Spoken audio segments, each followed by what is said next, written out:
শ্রীলঙ্কার বিপক্ষে গত জুলাই টেস্ট সিরিজের পর এই সংস্করণে অধিনায়কত্ব আর করবেন না বলে জানিয়ে দেন নাজমুল হোসেন শান্ত। এরপর টি-20 ক্রিকেট নিয়েই বেশি ব্যস্ত সময় পার করা বাংলাদেশে এখন অবশ্য টেস্টের নেতৃত্ব নিয়েও ভাবতে হচ্ছে।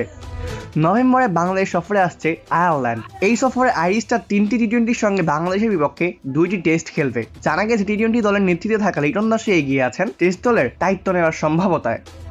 নতুন অধিনায়কের নাম বলতে না চাইলেও সিরিজটি সামনে রেখে টেস্ট দলের নেতৃত্ব নিয়ে এর মধ্যে আলোচনা হয়েছে বলে জানান Nazmul Abedin Fahim sir. BCB cricket পরিচালনা বিভাগের চেয়ারম্যান বলেন, বিষয়টি নিয়ে আমরা নিজেদের মধ্যে আলাপ করেছি, খুব তাড়াতাড়ি টেস্ট দলের অধিনায়কের নাম আমরা ঘোষণা করে দেব। নতুন কাউকে নাকি পুরনোর দিকেই ঝুঁকবে ভোট, এমন প্রশ্নে অবশ্য রহস্য দেখে নাজমুল আবেদিনের উত্তর আলোচনা হয়েছে। দেখা যাক। নির্ভরযোগ্য একটি সূত্র মতে এই আলোচনা অনেকটাই এগিয়ে টি-20 অধিনায়ক লিটন দাস। অন্য দুই সংস্করণের চেয়ে টেস্ট ক্রিকেটের বেশ ধারাবাহিক লিটন। একই সঙ্গে তার টি-20 দলের নেতৃত্ব ইতিবাচক ভূমিকা রেখেছে। চলতি বছরের মে মাস থেকে 2026 বিশ্বকাপ পর্যন্ত টি-20 দলের নেতৃত্ব দেওয়া হয় লিটনের কাঁধে। তার অধীনে এই সংস্করণে সাম্প্রতিক সময়ে ভালো ক্রিকেট খেলছে বাংলাদেশ ক্রিকেট দল। বিশ্বকাপ সামনে রেখেও দলে অনেকটা গুছিয়ে নিয়েছেন এখন লিটন।